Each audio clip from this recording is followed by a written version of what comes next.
Hey folks, welcome back to the Peach Pundit Podcast. I'm your host, Jason Pye, joined as always by Scott Turner and Buzz Brockway. Yo. You guys may notice we have a special guest, State Representative Will Wade, who hails from Dawsonville, Georgia, up there way above Atlanta. I think I have some in-laws or something up that way. So Will, thanks for joining us today. Pleasure to be here. Let's not ever talk about my in-laws again. Okay. I realize that was entirely on me, but never want to talk about them again. Hey, for older viewers will remember Awesome Bill from Dawsonville. So, and his son, Chase, just NASCAR Cup champion last year, right? That's right. Chase from the same place. That's right. That's right. Scott, do you want to make the joke that you made while we were recording on or while we were streaming on Twitch earlier? No. Oh, come on. I mean, if you're not, listen, we stream on Twitch for a reason. You know, it gives people extra content if they participate. And so no, I don't. Okay, fair enough. Well, so you're a freshman. This past legislative session was your first legislative session. Welcome to the jungle. A little belated, I guess, to say that. But what did you learn in your first session in the Georgia General Assembly? Well, I'll first say this. As a person who has been paying attention to public policy for a long time, I had some expectations going in, thinking how a legislative session should run. And obviously COVID totally changed that dynamic. And so I happened to be one of the legislators that was seated in the gallery. So I was above, kind of looking over the majority of the floor and kind of watching the bees buzz, a little homage to Buzz there. And you felt disconnected. So you never really felt like you were able to determine what some of the conversations that go on during a session regarding legislation. And I think that'll lead into kind of my most interesting part of the session was when I carried a bill that I believe was the only bill that passed in the House with the minimum 91 vote requirement, and not knowing exactly what was going on through that process after leaving the well while the vote was counting. And I was rushing back up to get to my seat in the gallery, and how that all unfolded, and just how being separated. And, we kind of joked that room 341 had a lot of legislators in there, and that became almost like its own little fraternity, because they were like, oh, well, you're in the gallery, we can't talk to you. I mean, it was very, most of it was joking about like you and Scott, but, in function, it really puts you in a position where you really didn't get to connect, especially in the first couple of months of session, because, there was a lot of folks concerned about adhering to the COVID rules and making sure everybody's safe. I'm not going to get into the arguments that people have about masks and not wearing masks. That's just not worth anybody's time. God bless you for that. But yeah. It did change the dynamic. So I don't feel like I went in as a freshman. I thought I was going to be able to build relationships much quicker, and that did not happen. I made some great relationships.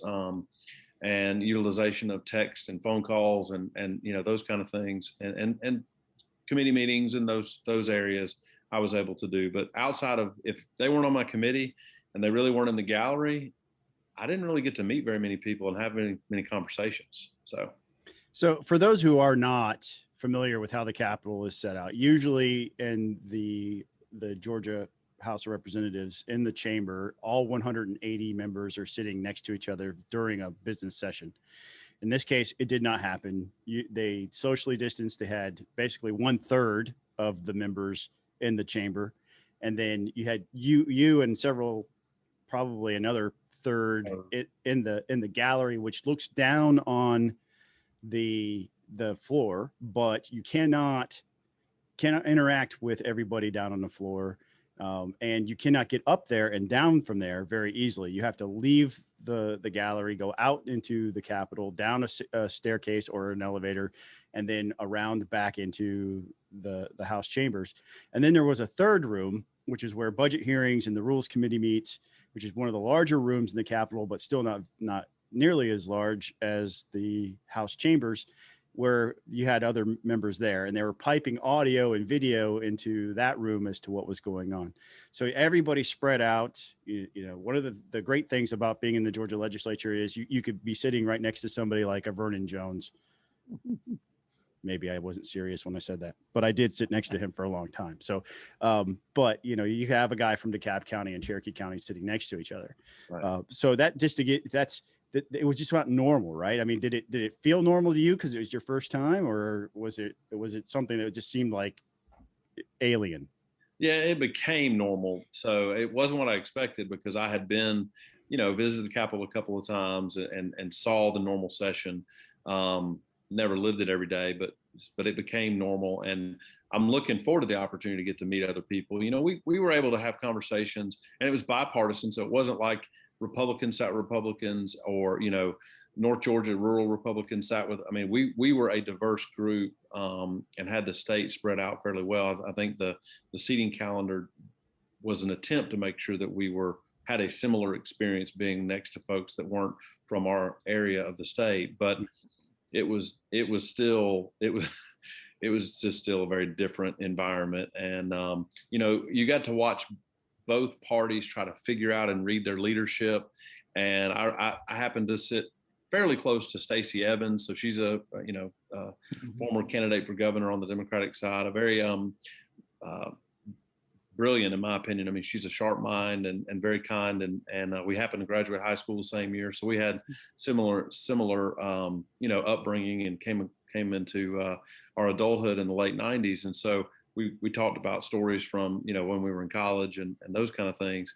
But watching her try to figure out what their leadership was trying to do, and then they would try to go huddle, and there was never 100% communication. So even in the minority party, they were not on the same page when they were trying to either make a, you know, vote for or vote against something, to make a stand. Oh my gosh, they might have actually been able to vote their conscience without somebody without somebody giving them the thumbs down or the thumbs up in the front row. Yeah, that was something I picked up on, which, you know, you kind of intuitively thought that happened, but I got to see it, kind of the confusion play out. And I remember, what am I supposed to do? Somebody tell me what to do. How am I voting on this bill? Yeah, no, I will say this. She wasn't really the type of person that was looking for that kind of guidance. So she's a pretty principled individual, and she didn't necessarily look around for that. So, but I could hear others in the area looking to her for guidance on, hey, what are we doing? What is this? And, you know, I was the type of guy, I'm a community banker, and I go through the process of reading, you know, loan packages and policies. And so I tried to look at every single bill and read the bills that we were voting on. And, you know, it wasn't difficult the first 2 months, but then the volume, and it was just insane. And, you know, you're sitting here going, I'm not going to vote for something if I don't understand it.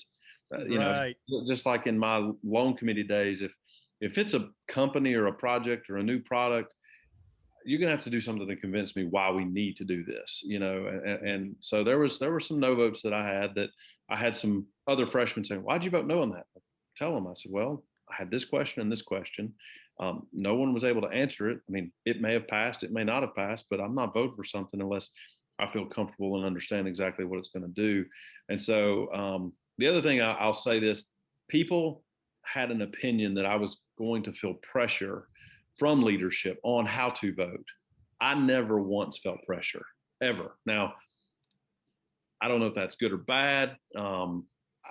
It just was not something I experienced in my dealing with the legislation process and the voting process this year. I had questions after the fact, like, tell me why you voted no. Every single time I explained my no vote, I didn't have one question from anybody in leadership. So that was something that others were warning me that never happened.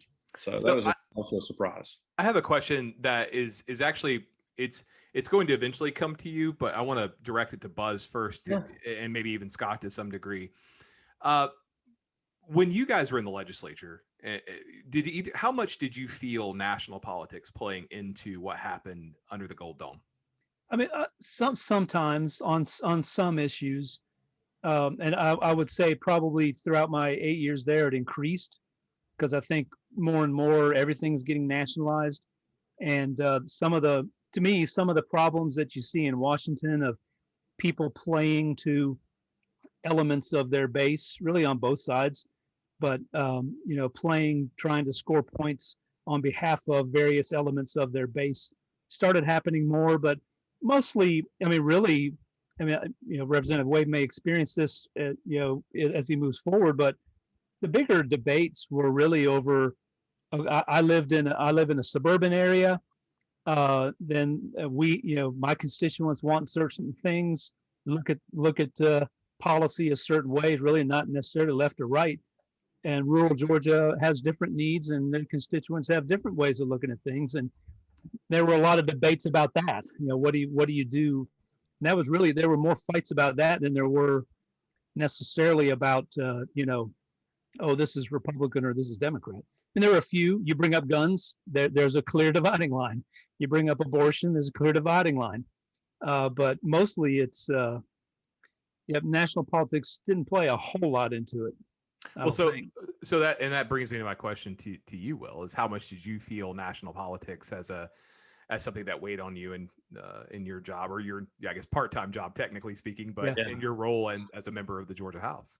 Yeah. So for me, the experience was because everything, especially at the beginning of the legislative session, was surrounding the fever pitch of concern around the election and election integrity. And that was a national issue, right?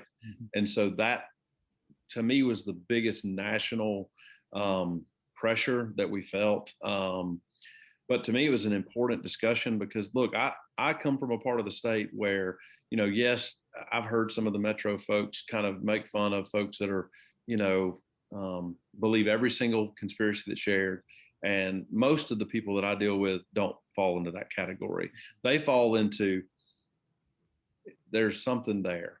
And we just want to know that people are going to find the truth, exactly what was done incorrectly. And, not to bring up the Fulton County case, but I mean, the fact that they're having to investigate the chain of custody on, I don't know if it's ballot drop boxes or mail or some combination thereof, and whether or not they submitted the correct paperwork, and all of that coming out of, the State Board of Elections making a rule change to allow drop boxes because of a pandemic to try to make opportunity for people to vote that, in my opinion, in the primary benefited both parties. People can argue about which party might have benefited more, but ultimately it became an option for people. But coming from a banking background, who I survived the recession of, 09 through literally 14, really, in North Georgia, audits were a way of life. I mean, we were being audited. I mean, our internal stuff monthly, external quarterly, FDIC, Federal Reserve annually. So I come from a world in which everything's being looked at twice, and in some cases 3 and 4 times. And so to me, it was like, well, what was the documentation required? What was dual control? So I'm asking these questions. Yeah. And so to me, that big national pressure also became a statewide pressure. And so it became the focus of the state. We couldn't control what Arizona does. We can't control what Pennsylvania does. I'm not going to get into the nuances of those things, but I felt like it was my responsibility to address that national issue at the state level because, I mean, obviously it was a huge issue related to the U.S. Senate and even a state house race in Fulton County that came down to a very small, 300 votes. The Silcox race, that's a big deal. And if you've got 15,000, 16,000 ballots that weren't properly documented and accounted for, even in a, pandemic, uncertain time, right? It's something that we had to address. And that was a pressure that I felt, but it was one that I welcomed because I was elected to do that job. So, Scott? So Buzz mentioned a moment ago, sort of the dichotomy between different regions of Georgia. There's the North Georgia hangs together, South Georgia hangs together, the Metro kind of picks one or the other and goes there, or there are some issues that they try to press upon the rest of the state. One of the things that draws a lot of dichotomy and polarization is the issue of school choice. We see our South Georgia Republicans, their largest employers back home are school systems, so they're more likely to support public school as the only option for kids. Your metro area Republicans tend to be more libertine when it comes to wanting the parents to be empowered to make choices for their kids. So how did you end up with this school choice bill that got 91 votes, which is the minimum a bill needs in order to pass? And just tell us that story. Sure. So number one, former school board member, 15 plus years, product of a public school. My wife is a public school employee in Lumpkin County Schools. And I believe in public education, and it serves over 90% of the students in this state. But I've been around education long enough to know that there are a lot of students that are in parts of our state, and that's rural and suburban and even urban, that have specific needs, especially in the special needs area, that for whatever reason, because of their zip code, are in a setting that is just not right for them. And I'm a believer that, yes, we need to support public education, but ultimately I served children first, period. And so I had folks in the school board world that were very confused by my willingness to carry, an update to what was originally Senate Bill 10, passed 14 years ago, to allow special needs scholarships to those students that had needs. Wes Cantrell and I talked several times. He was going to carry it. And then ultimately I said, as a freshman, I want to make an impact, and I want to do something where I can show that there can actually be a win-win in an area in which is going to impact those that might need something the most, and actually make a difference and not worry about making a point. Because I see so many show votes and so many people that are just out there to, look at me. And I just wanted to say, look, here's a bill, and I don't know if it's going to pass. So we went through the process, and to make a long story short, the day of, I was called up by the speaker, and he said, look, we've got about 81 votes. This was early in the morning. What do you want to do? And I said, look, they had done a whip count, for those who don't know. Yeah, They'd gone and counted everybody and asked them how they were going to vote in advance. And, part of the reason I got behind it was, in 14 years, there was like 5,400 students, and I'm rounding, that are receiving this scholarship. And these are special needs students. And we did a very small expansion to allow for students with specific 504 plans relating to things like dyslexia. And there was a laundry list of about 14 or 15 different diagnoses, or, born a certain way, or even potentially, there's students that could have a car wreck and then become, have mental injury that would cause them to have issues that they didn't have that need a year before, right? But now they're in a situation where that local school can't help them. So I said, I want to take up this fight. So we get to the point where we got to make the presentation. Are you going to present the bill? And I said, look, we've still got a few more days. I'm willing to do it. And that way everybody can be on the record, and we can just find out, is there something else we need to do to the bill? We can send it back to rules.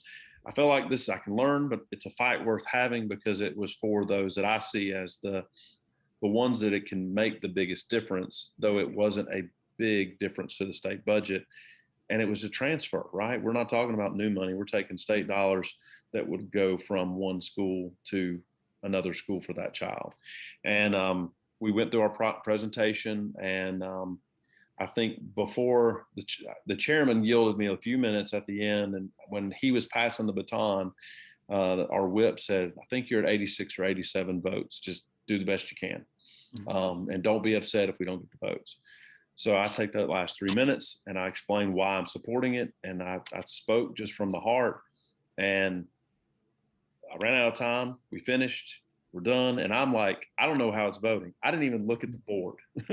So I was like, I got to get back to make sure that the person I asked to vote for me had voted for me, at my request in the gallery. And of course they had. And I get up there, and Clint Groves, a freshman who was up there, and he's like, holy cow, Will, you did it. You got 91 votes. He's like, it passed. And then David Wilkerson, who is the minority leader, he's the caucus chair. Yeah. Very nice guy, Democrat from Cobb County, I believe. Anti-school choice till the day he dies. Yep. But he he kind of got frantic. So I'm looking down, and I've got people looking at, they're cheering and way to go, Will, and all this stuff. And he's like frantically wanting to, do another vote or to, try to recall. Move to reconsider. Yeah. So, I mean, it was a little bit wild and kind of crazy, and it was fun. But at the end of the day, I also felt like, okay, this is an impactful piece of legislation that ultimately the fear folks, right, the folks that are worried that this is going to somehow transform, and hurt public schools across the state, this might help another 1,000 students, and if it does more than that, then I'll be surprised. But ultimately, I felt like this was one of those things, because I was a school board member and I could acknowledge that school systems get it right most of the time. Yeah. And I'm not a believer in broadband wide vouchers for every student, because I think that I would rather have a discussion on addressing the lowest performing schools, their core issues, and then tearing down some boundaries between public districts to public districts. When I was a GSBA president, which is an organization that serves school systems, back in 2016, a mother and grandmother from Doherty County basically said, Will, we would like to take our child from the public school that our zip code makes us go to, drive 5 miles into the county next door, because that school system's better, but we're not allowed to do that. Yeah. Interestingly enough, I was one of 3 sponsors on a bill that would allow parents to do that, along with a guy named Vernon Jones. Oh my goodness!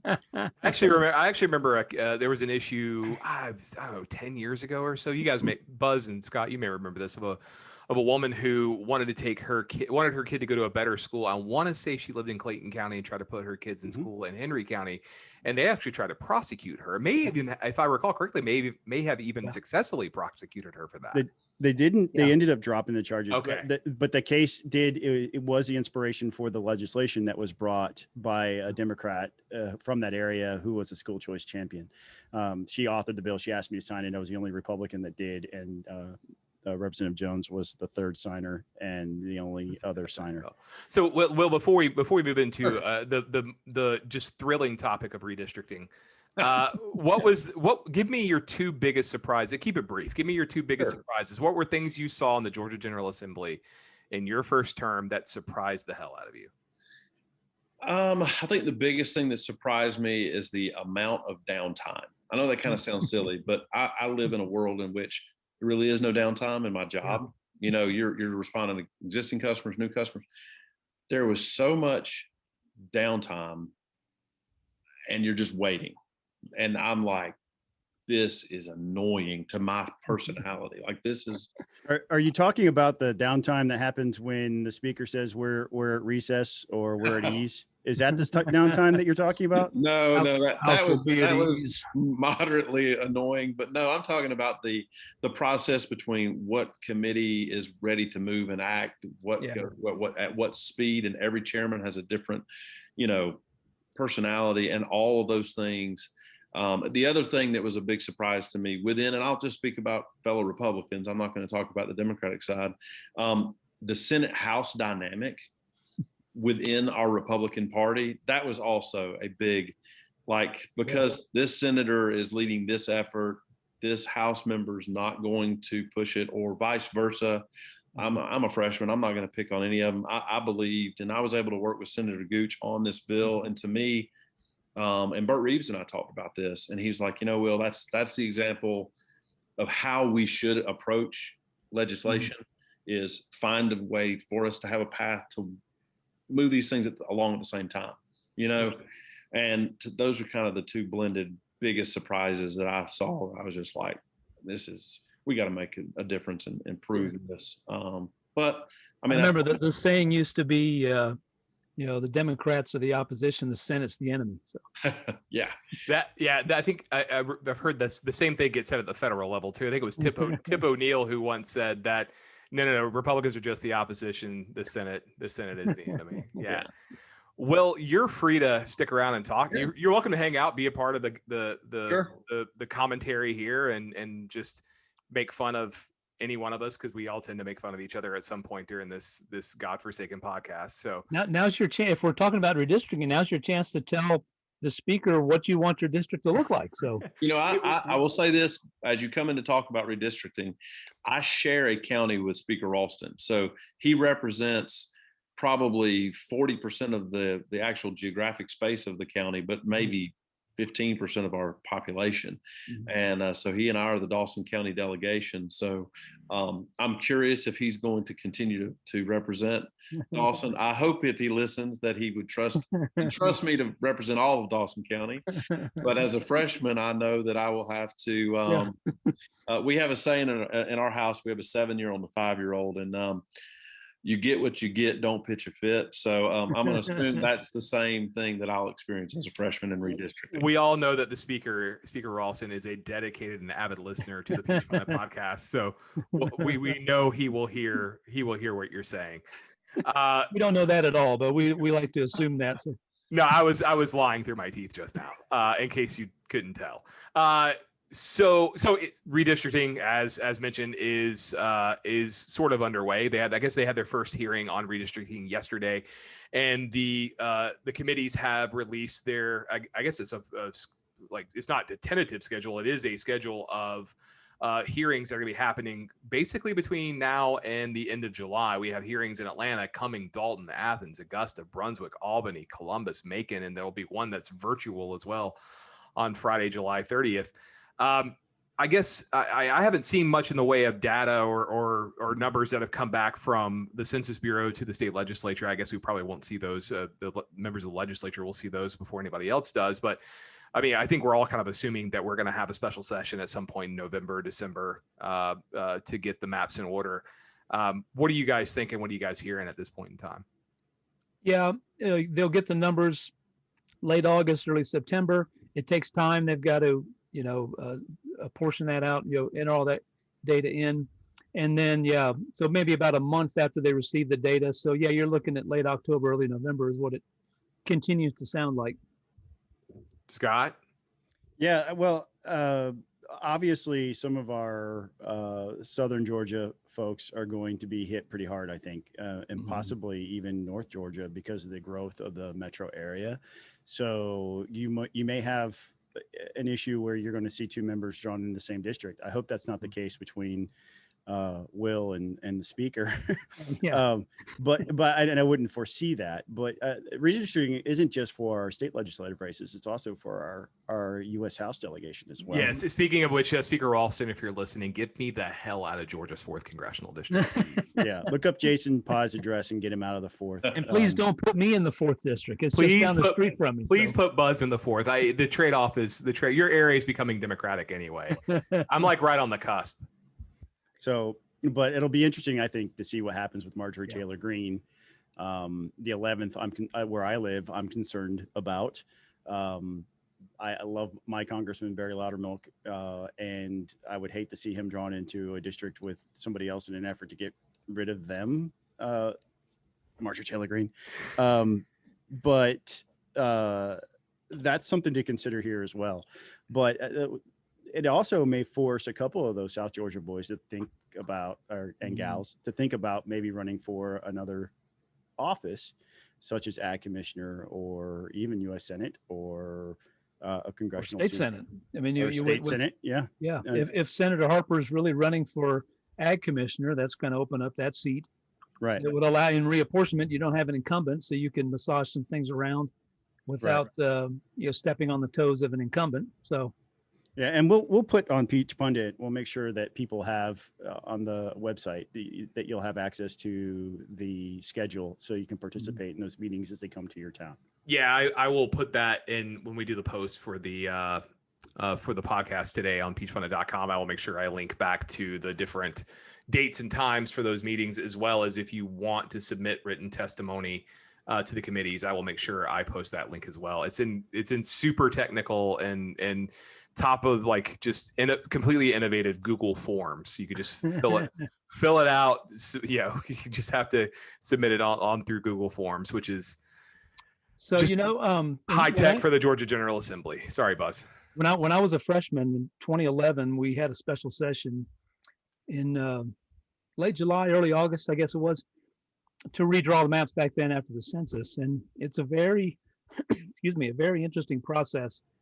Because as Scott mentioned, you're drawing congressional maps too, so there's all those negotiations going on, and then there's you're drawing your maps for school board and county commission, and even sometimes cities will get involved and draw their own maps. So there's a lot going on. I remember we as a Gwinnett delegation met well, we had the Senate Rules Chairman in our delegation at the time, and so we met and received the maps from him on what the county commission was going to look like.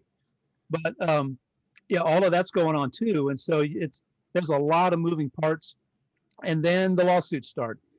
So there will be there will be lawsuits. The Justice Department. It's interesting, in 2011 we had the Obama Justice Department was there, and they actually approved Georgia's maps as not violating the Voting Rights Act.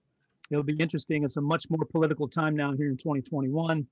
Be interesting to see how the Biden administration, perhaps trying to curry favor with Stacey Abrams, how they look at Georgia's maps when they're drawn. It's going to be fascinating to watch all that. Well, we also found out, I guess, the scuttlebutt today on the Hill is that Democrats are going to be bringing S1, which is the companion to HR1, to the floor next week for a cloture vote, or a cloture vote on the motion to proceed, which means that's a 60 vote threshold. They're not going to get 60 votes for that. Even Joe Manchin's theoretically going to oppose that.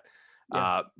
But that's going to be the thing going into the summer. Well, I guess we're already in the summer, but you see what I'm saying. Going into the August recess is the failure to get that bill across the finish line, which was going to motivate the Democratic base even more, particularly far left progressives even more. And I continue to insist that bill was never meant to become law. It was written as what we call in Washington, D.C. as a messaging bill. Yeah. It's both parties are guilty of this proclivity for the introduction in one chamber, usually the House, passing a piece of legislation that is just completely geared towards the base of the party, and that's pretty much that. And it's never intended to be taken up by the Senate and actually passed and come into law. Here's a rare example of a bill that Democratic leadership the Senate is actually serious about passing, or at least semi-serious about passing. If they were actually serious, they would try to make it bipartisan. But we'll see. I mean, it's the thing that's, when that fails, I think they're going to move to the John Lewis Voting Rights Act, which will be, I think that's S4, which Manchin does support, and that could be pretty interesting. Now, Manchin, again, has said he's not going to blow up the filibuster, so even if S4 fails, he's just hoping to get some Republican support for it. So it'll be interesting to see how this plays out, and as it relates to, once again, DC filtering down to the states. Yeah. I want to say one thing. I was going to say, Will, I know you're excited about all this. Well, I'll tell you the things as a freshman that I'm looking at, and just as a person that's living my life watching what's going on and the impact of DC. I'm curious as to the environment with national politics, if congressional maps actually are going to prevent certain candidates from running for certain congressional seats. Does that matter as much as it used to? I mean, it matters to me, but it may not matter to I believe there's a couple of candidates that have been elected to serve in a district in which they don't live, or there's questions if it's their primary residence, et cetera. So that's kind of one, just aside, that is that going to really play into some of those negotiations? The other thing is we don't have pre-clearance anymore. So is that going to speed up the process? And, which lawsuits get filed? Will we actually have an election? And there's so many people that are on the sidelines that are waiting to decide on what they're going to do for that determination. And if there are lawsuits, will we just continue to be in the current, districts as we are for one more election, for one more 2-year cycle, waiting on those results? Those are some of the things I'm looking for. And I don't want to start a rumor, but I have heard as a freshman that, there could be a few other things that we're asked to put on the table for during the special session to consider. I have no idea what those could be. You guys have been there before, at least Buzz has. I'm curious as a freshman, what are some of the other potential items that we could vote on in a special session, not just redistricting? It's kind of whatever the governor puts in the call. So that's what I've heard. I don't know. I mean, legitimately, I don't know. Maybe application of, we've got all these federal funds coming down in batches. Maybe there's some things he wants to do with some of that would, in his mind, require legislative input. I don't know. Yeah, I mean, Nathan Deal had us deal with the Delta the airline jet fuel tax exemption in a special session that was geared towards hurricane relief. Yeah. Yeah. So, I mean, whatever, is this going to be before the election or after the election? That's a good question. Yeah. That would be something that would play, I'm sure. Yeah. If the governor looks at our record surplus that we're looking at right now, and he says, hey, I can go ahead and adjust the budget so that we can pay off the $5,000 promise I made to teachers right before the election, that would be something I could see happening in a plausible scenario. Oh yeah. But look, as far as maps, if the legislature passes the maps and the governor signs them, those are the maps that will apply to the 2022 election unless a court throws them out. That's right. So, and we have seen states. I mean, despite the fact that Georgia doesn't have to go through pre-clearance anymore, we have seen like North Carolina just had to go through and redraw their maps before the 2020 election. Yeah. So, I mean, it really kind of depends. It's going to depend on a number of factors. I don't remember the specifics why North Carolina had to go back in, but I know, and even before North Carolina, Pennsylvania had to go back in and redraw their maps, I think ahead of the 2018 midterm election. Yeah. And didn't Texas have to redraw theirs not long ago? It's I don't think so, but I don't remember. I just remember Pennsylvania and North Carolina being the most recent ones, because I remember it was a bit of a source of controversy, because that's Mark Walker was the odd man out in North Carolina, Congressman Mark Walker, because he got redrawn into, he had his choice. He could run against, I want to say Richard Hudson or Ted Budd, and he just decided, well, I'm not going to run. I'm just gonna leave Congress, and now he's running for U.S. Senate, and looks like he's the odd man out there too, because Ted Budd got Trump's endorsement. So I remember even going back to I might have the years wrong. Roy Barnes draws maps after the 2000 census. He draws all kinds of crazy maps, multi-member districts and everything. Those are thrown out. And as I recall, it was like 2006. The judge said, I'm drawing the maps.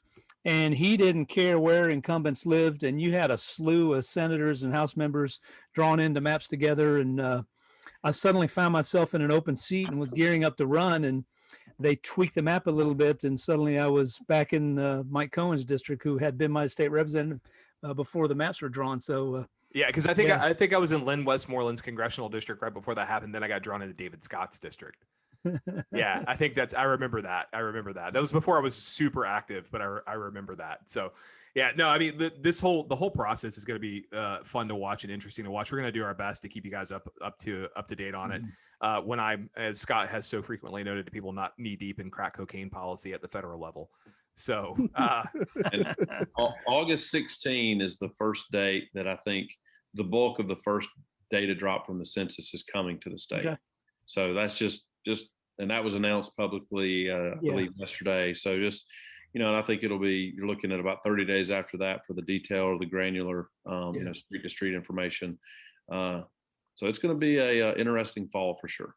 No doubt. So while we're on the topic of 2022, one of the things that has come out, you guys flagged this for me because I hadn't seen it, is that former Senator Kelly Lefler has not ruled out a run in 2022 for United States Senate. So, I mean, I think this is a horrible idea. I think if you want to guarantee that Georgia Republicans don't get back that Senate seat, you nominate a robot to be your nominee. But that's just my 2 cents. Scott, feel free to tell me I'm wrong. I think it's good to have choices, don't you? I mean, and aren't you the guy who's like, we need strong female leadership. We need people who don't look like us on this podcast. Sure. You need strong female leadership, but you don't, like, she had her shot and she whiffed. She whiffed bad too. Like, she was one of the, I've said this before and I will say it again. She's one of the worst candidates I have ever seen for public office. I don't care what the gender is. She was a terrible candidate. She was a robot. Well, it was like shades of Mitt Romney in 2012. Well, here's the thing. I'm glad that she is considering it at the very least, because we do need a strong type of person to stand up, and she's getting better. This is the thing that I go back to all the time when running for U.S. Senate or one of these types of offices, is you have to have some experience before you run. And she has that now, and she's getting better. But I wish she had that experience before she was appointed. One of the reasons why I'm so passionate about, you can't have a first timer. Yeah. I mean, David Perdue is the exception to the rule, but you need a seasoned statesman that knows how to navigate, knows what they believe. And, I'm the candidate I'm going to be looking for. Kelly Lefler certainly hasn't asked me what to do. And if she did call me, I would tell her to go for it. Not because I'd be voting for her, but because I think she adds something to the race.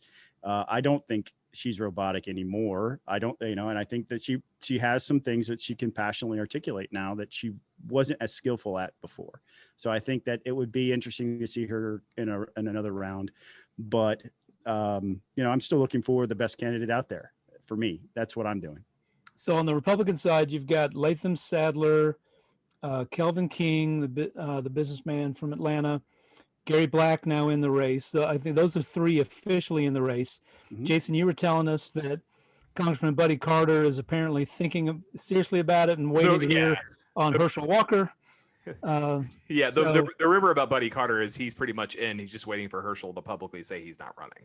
And Speaker Ralston continues, he has not withdrawn his name. So his name still floats around out there. So okay. We won't put Will on the spot to make a comment on the validity of those rumors.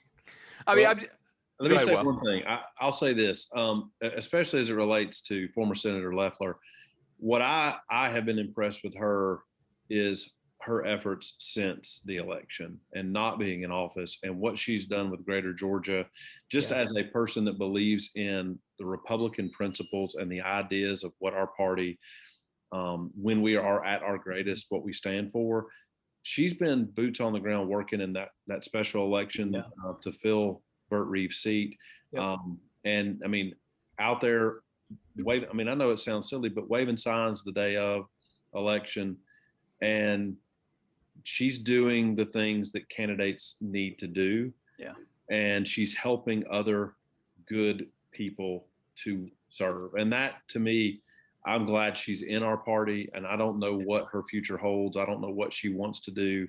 I don't know her personally. We've not met. I've spoken to her on the phone one time, in my capacity as a legislator. But I'm telling you, I mean, she brings a lot to the table as relates to combating what Stacey Abrams and her group is doing. And I'm very glad that she's doing that work. My gut tells me she won't run. That's just my personal gut feeling, because we do have three pretty good candidates that are already in the race. Mm-hmm. And that's my 2 cents. I think my issue with her, in addition to the fact that she was a horrible candidate, is when she got to the United States Senate. Sorry, Scott. Actually, I'm not sorry. When she got you can't not say it though. I mean, every time you mention her, you say that particular phrase. She was a horrible candidate. She was a horrible candidate. Yeah, I'll say. Yeah. So Jason Pye calls Kelly Lefler a horrible candidate. Like, how many times have I done that on this podcast? Yeah. Podcast have we had? So. Yeah. I think rain falls from the sky. The sun rises in the east. Jason Pye hates something. This is number 16. So I think, but in addition to that, I mean, it's the fact when she got to Washington, D.C., she very closely aligned herself with the worst faction of the Senate Republican Conference. She aligned herself with Tom Cotton and Josh Hawley, these national conservatives who don't really care about fiscal issues more than they care about restricting your liberty. And Josh Hawley and Tom Cotton would be very popular here. Well, I don't doubt that, because they're out there promoting the vision of conservatism that is populist, and it's basically it's a George Bush compassionate conservatism on steroids, essentially, is what it is.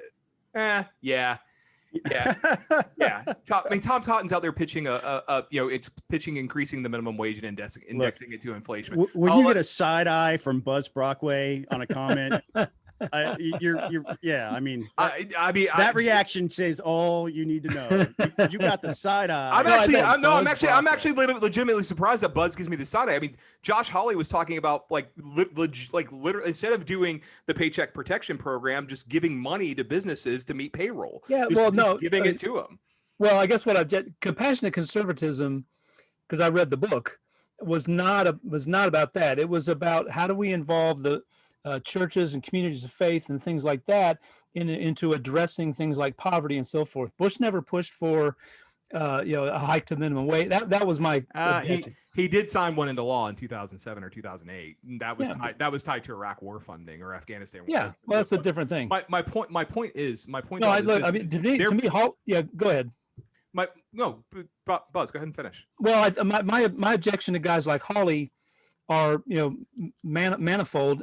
Is that it's populism, but it's not populism. You can blend populism and conservative principle. To me, Hawley just blends populism with how do I get myself on television and sell books? His canceled book that was never really canceled. And then you go on Tucker Carlson and talk about how you're canceled while you're on national television. So that's the kind of stuff I don't like. These guys, my point to all this is these guys believe the government is what makes America great. That seems to be what these guys are about, is that they believe they're the new breed of conservative who believes that the government is what makes America great, and it will use force to make its citizens more virtuous. And Lefler had firmly aligned herself in that camp, and I could go into a specific conversation I had with one of her staffers about that, where I was basically told that they were a populist office and that was the way they were going to govern. But it's frustrating to see that. No doubt. I think. I mean, well, we could go down a rabbit trail. If Doug Collins doesn't get in that race, Kelly Lefler runs more like Brian. I think what Brian Kemp envisioned her to do, as to be somebody who's I'm conservative, but I'm going to try to build bridges with suburban women and talk about her business prowess and et cetera, and try to attack Republican women back to the Republican Party. But the fact that and look, I think the worst moment to me in her campaign was when she sought out and obtained the endorsement of Marjorie Taylor Greene. That was bad in my view. But yeah, I think she got bad political advice, and she was and felt like backed into a corner where she had no choice but to be the Trumpiest of the Trumps. Yeah. So, well, moving along to our next topic, and this is one I'm just so looking forward to. We got some special elections. We had one, I think, in Georgia House District 34, and that there was another one which Scott was not kind enough to put down in the chat for me, so I don't know which district it was in. State House 156. It was Thank you. The seat that was just left open by Greg Morris, Chairman. Morris got an appointment to another state agency and created an opening in South Georgia. All right, Scott, take your shots. Let's start with the total number of votes cast in the special election yesterday for House District 34, which featured two Republicans, 2 Dems, and 1 Libertarian. The total number of votes cast was 7,086, which is pretty good for a special election in the middle of the summer. The David Blinkhorn came in as a Republican with 839 votes. Sam Hensley Jr. as a Democrat came in at 1,100 votes. Devin Seaball will face off against Priscilla Smith, which is an interesting character. Those two were the top vote getters. Devin Seaball with 3,337 votes. Priscilla Smith, also known as Donna J. Trump, at 1,740 votes. And then, of course, you had your Libertarian, Mr. Chris Neal, at 54 votes out of 7,086. Yeah. That's a poor showing. So that's a really showing. The poor showing. Okay, before you question the legitimacy of libertarians, Scott, let me just say I think it's interesting to me, this race and the race down to replace Greg Morris. Two ways to look at it. Republicans outperformed as a percentage of the vote Donald Trump's vote totals, which down in Morris's district is quite a feat to grab a larger share of the vote.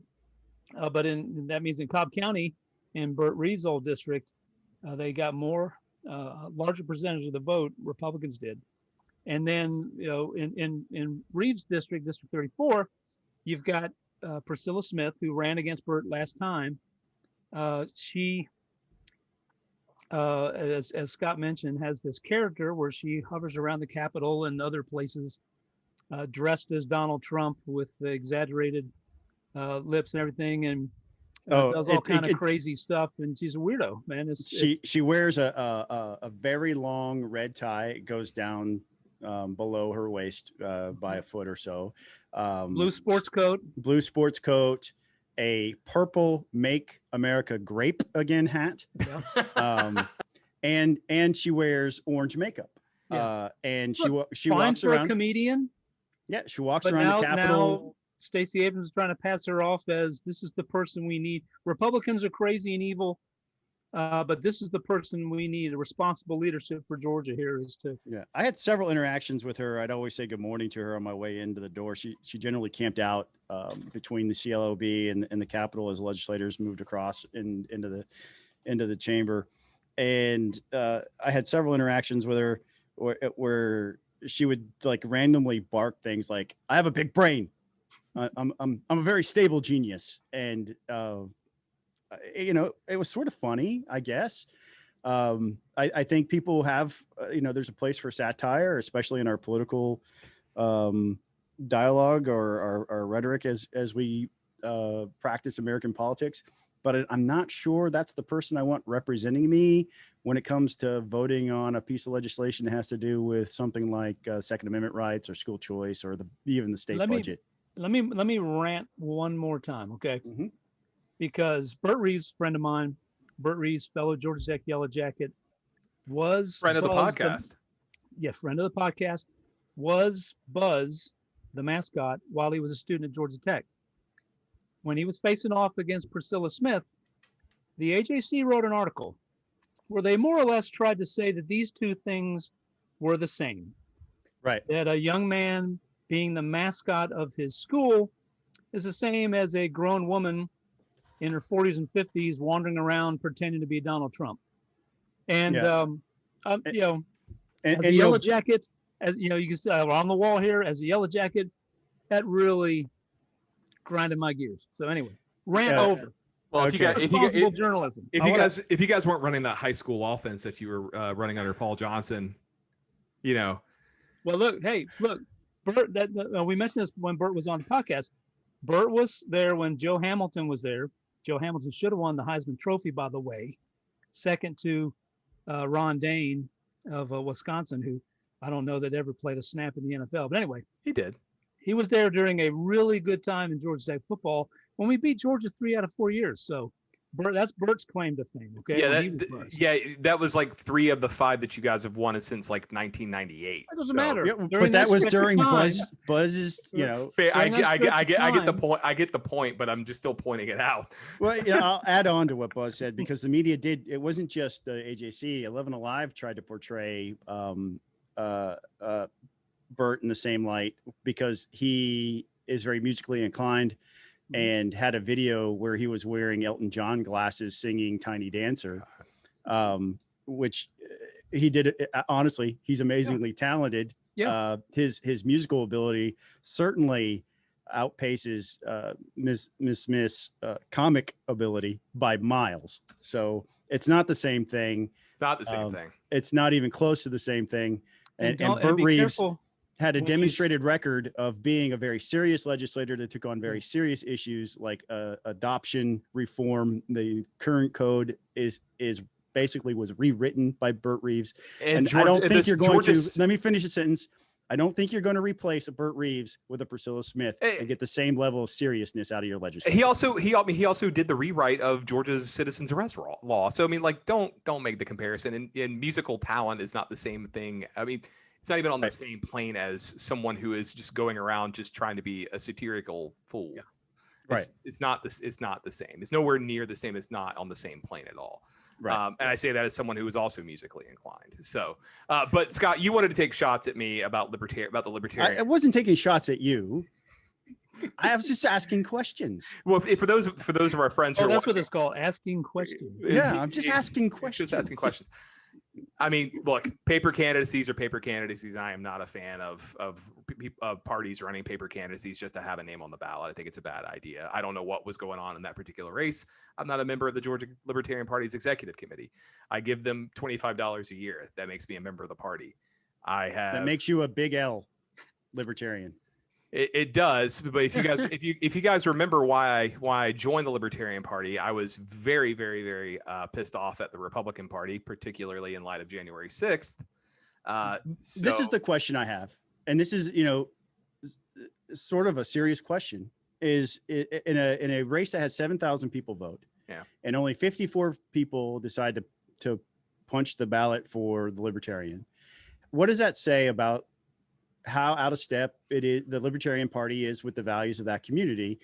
And is it a waste of time? Is it a waste of vote? I mean, what are you actually saying when you're one of 54 out of 7,000? No, that's a good. I mean, it's a good question, but I would also say like it's a lot more nuanced than that. I mean, maybe that candidate didn't raise any money. Maybe the candidate didn't have any money of their own, his or her own, to put in the race, or his own, I guess in this case, to put in the race. I think it's more nuanced than that, and maybe they were just running to just say, at least I threw my name out there to give the voters some choice at the ballot box. Whatever the case may be, I don't know. I know that. I mean, you and I both know. I think all of us both know when Neil Bortz was on the radio here. I mean, he was a self-identified big L libertarian, and that gave libertarians in Georgia some credibility. But I also know that the Libertarian Party has not quite figured out its. Look, I'd rejoin the party understanding that the Libertarian Party has been around for roughly 50 years and had not made much in the way of inroads in any state legislature around the country. We have there are some Libertarian Party state legislators in a few different states, which is more than they had 10 years ago. We had one Libertarian in Congress who got elected as a Republican, then changed to independent, then changed to Libertarian. I'm speaking, of course, about Congressman Justin Amash. The Libertarian Party needs to, at some point in time, either figure out what it's going to be. It's either going to be a party that is serious about, running candidates who are actual candidates going to run a real race, not just be a paper candidate, not just be on there to make a statement about, I just want to give voters choice. Like, that's not good enough for me. You got to run. If you're going to run to win, or don't run at all. And the Libertarian Party needs to figure out if it's going to be a social club or a party actually dedicated to electing people who believe in the libertarian philosophy and want to see those principles get put into action in a state legislature or a city council or a county commission. Until then, the party needs to figure out. The party needs to sit down and figure out what that long-term strategy is, because for 50 years the same thing hasn't really worked that well. And I say that as a party member. If Justin Amash, I know he briefly announced he was running for president. I think if he had run for president, it would have been maybe a high watermark for the Libertarian Party nationally, because I think you would have had a lot of, for me, I took a hard look at him. He's pro-life, a man of faith, kind of a libertarian, but with some conservative leanings that I could support. And not saying I would have voted for him, just saying I would have given it a real hard look. Yeah, I'm sure millions of people across the country like me would have done the same thing. No, and I mean Justin announced that he did. I mean, not to pick up or to dive down into his position here, but what he said was he was exploring the idea of running. Yeah. He did a few things, but ultimately decided against it. He had never actually formally announced. 2024 is around the corner. Maybe he runs then. I don't know. But I know that at least Justin's committing to building the party, as it is, and want it to be more serious, and he wants it to be taken seriously. So we'll see. But 2020, I voted for. I could have voted for the Libertarian nominee Joe Jorgensen, and I decided not to. I wrote in Senator Mike Lee. And Senator Lee objected, by the way. He told me I shouldn't do that. But because he's a good Republican. Well, voting for Trump wasn't an option for me. So I wrote in Senator Lee, and I don't regret my vote, even though it meant that my vote wasn't counted. but was counted. It just didn't have any impact on the That's- outcome of the race. So, that's correct. well, we But- assume it was counted. Well, who knows anymore, right? No, don't start that now. We're wrapping up here. Yeah, we are trying to. I'm trying to get to our last topic here, which Buzz insisted that we talk about. Well, I think Will had something. Will? Just real quick, Go I for just it, want to say this. I went to our district conference, went to the state conference, and I know y'all talked about that, but I'll say this. In my interactions with the folks, it's 45-50% of the folks who were there for the first time. I talked to a lot of individuals that were new just to hear from them, especially in my district, but also at the state. A lot of them are folks that lean, I would say they are Republicans with a little libertarian streak. And they said that a lot to me, and that they have stayed out of it. And they also said, we want to help create a Republican Party that brings more libertarianism into its overall platform. So I would only say I'm a conservative, I'm a person of faith, and I do have a streak in me that says, live and let live, and try to do the best you can to help others. I don't want to force other people to believe the way I believe.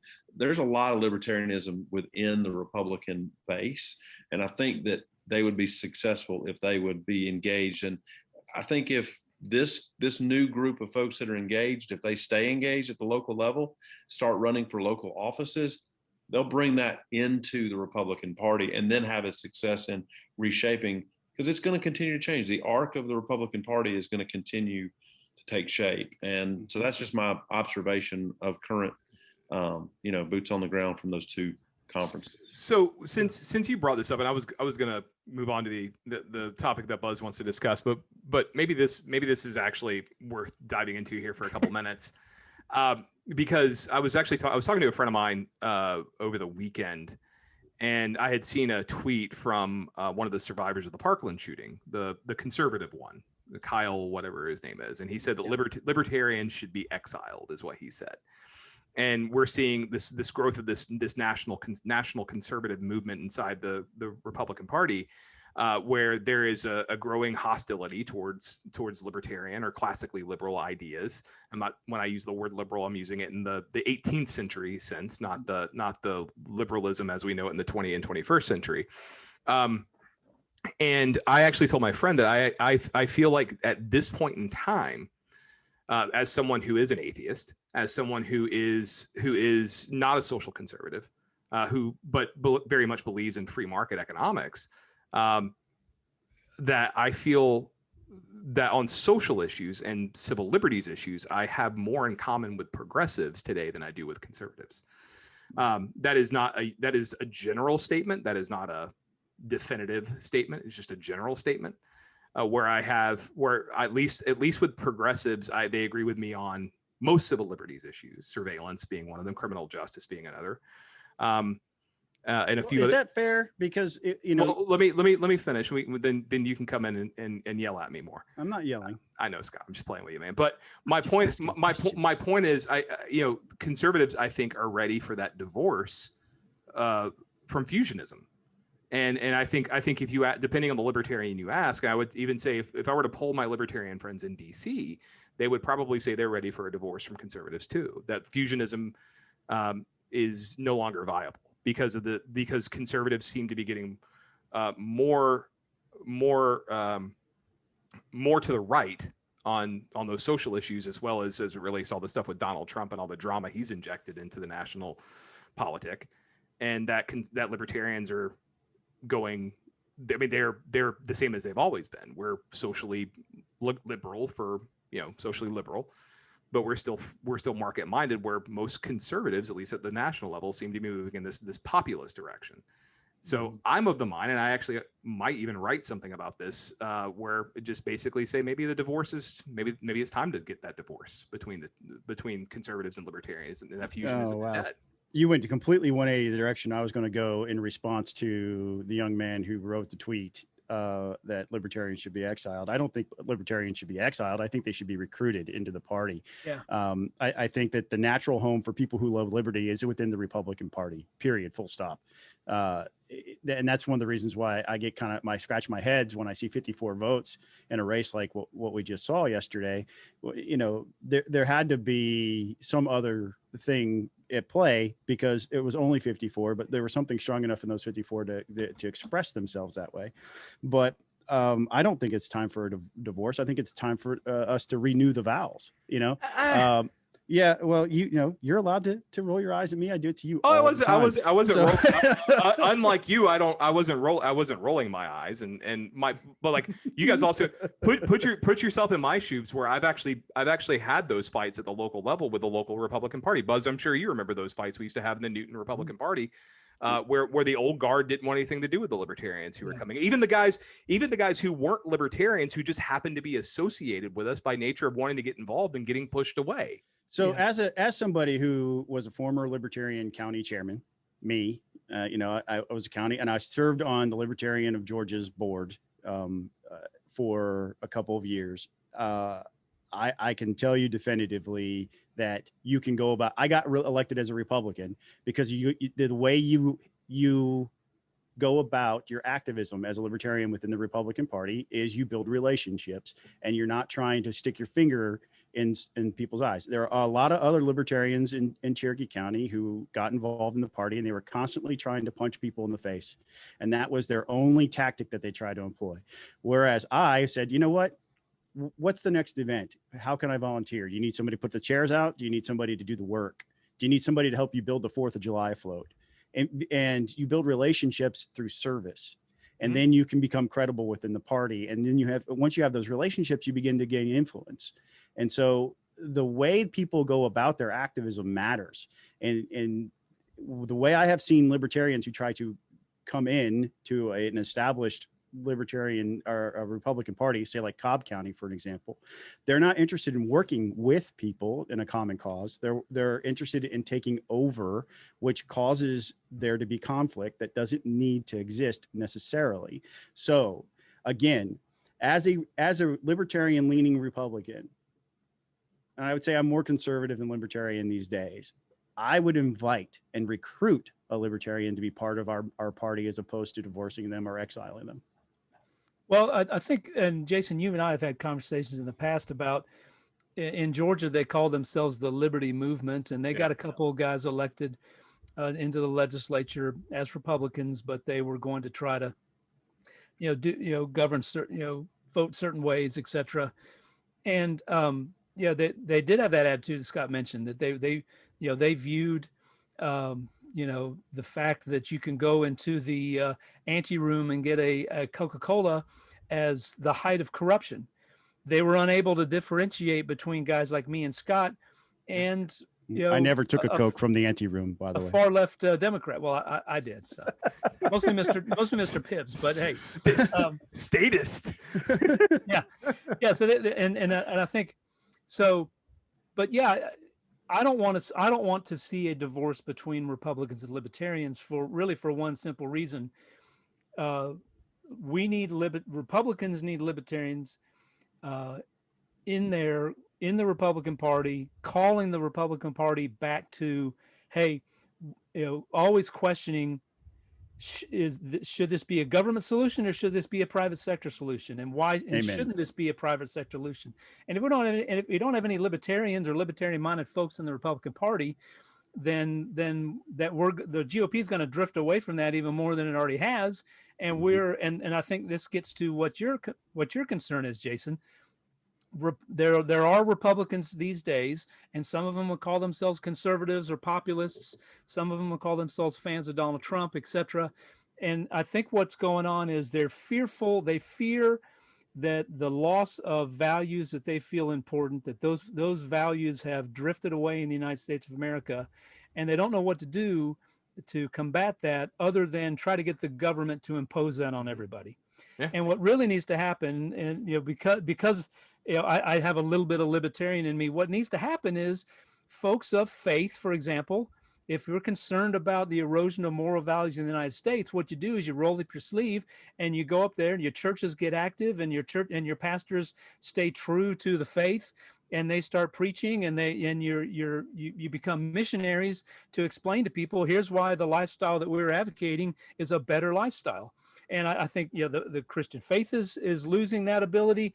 The conservative movement is losing that ability. That's one reason why we're shrinking instead of growing, is because we have stopped viewing ourselves as evangelists for our thoughts and the way we look at things, and started saying, well, we're just gonna if we just need people to do what they're supposed to do, and everything will be fine.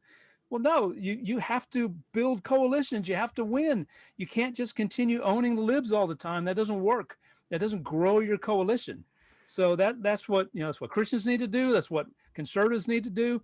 And so, you know, to me, we need libertarians hanging around, and yeah, sometimes on Saturday mornings being a pain in the neck, because it's supposed to call us back to, hey, wait a minute, what are we really about here? We should be about freedom and liberty, not coming up with government solutions to force people to behave. Buzz, your very good rant just then reminds me of a conversation that at some point the three of us should have. Will, I'm not going to subject you to that. At some point in time, we should have that. It was something I thought about over the weekend that maybe that we can all get together over a drink and discuss one day. But the only other thing I'll say about that particular tweet, though, my good friend Nathan Leamer, who co-hosts the Reclaiming My Time podcast with me, he actually retweeted in that tweet and said, "This is literally what Ayn Rand wrote about." This, have you ever read Atlas Shrugged? It was like us libertarians going and living in exile. So yeah, that's what we call it, going Galt. But Buzz, to wrap up here with your Atlanta Hawks are yes. I don't know, maybe the only white guy in Georgia who loves NBA basketball, but I love NBA basketball. It's just exciting because, look, all of us, I don't know, Will, I assume you're an Atlanta. I don't think we can too. say that. I did. I'm a lifetime fan of basketball. I played basketball. All right. I was a very average player, but I love the game. And I grew up, the best experience I ever had was the Hawks versus the Bulls when Dominique played against Michael Jordan.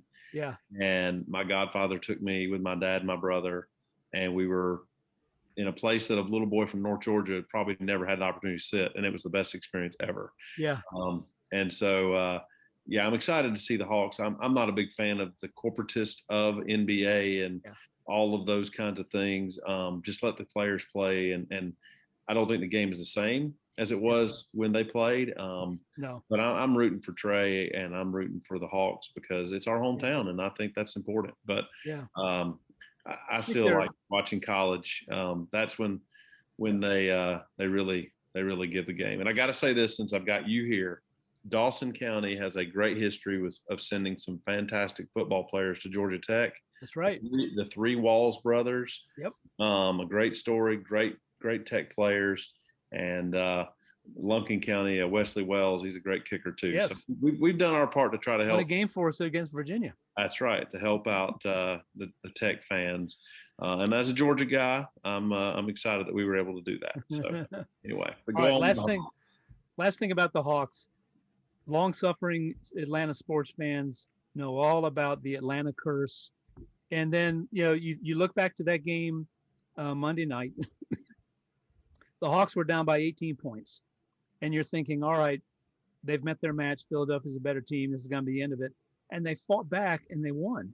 When's the last time an Atlanta team did that? Now, I don't know whether they're going to win this thing or, win this series or whatever, but it's exciting. This really young team with a lot of inexperience is growing up before our eyes, and it's exciting to see. Well, I remember earlier in the season, I think everybody was starting to write their obituary after they fired their head coach, and there was a lot of anger about the firing of the head coach, and the season turned around. The Hawks in their playoffs. They're a step away from the Eastern Conference Finals, and the game actually starts in. This will be up on Peach Pundit. Yeah, the game will be going on when this goes live. But yeah, they start at 9 minutes, 7:30. Playing in Philadelphia tonight against this Philadelphia 76ers. Scott, do you have any basketball acumen you want to add? No, I want to give a shout out to State Senator Max Burns, who joined us watching the live stream on Twitch. So, all right. Hey, Senator. He said, glad to see Will. Good friend. Good. Right. And I'll say this about Max. He was my dean of my business school at University of North Georgia. Oh, wow. And it's an honor to be a freshman with my former business Yeah, you school. both are freshmen, right? That's Yeah. So, Awesome. but he's pretty experienced freshman. I feel like the Verb Pipe song. Was it the Verb or the Verb Pipe that had the song about Verb Pipe? Freshman? It was Verb Pipe. Yep. Okay, the song called Freshman. All right. Well, guys, thanks so much for joining us. Will, thanks so much for being Thanks, here. Will. Hope to have you back on. Maybe you can get us next year when we start doing this. Well, we'll be doing this next year. You can come in and give us regular updates on what's happening under the Gold Dome. Sounds great. So make sure, folks, you like and subscribe on Apple Podcasts as well as on YouTube, which is on my personal YouTube, which I know is kind of weird, but that's how we roll.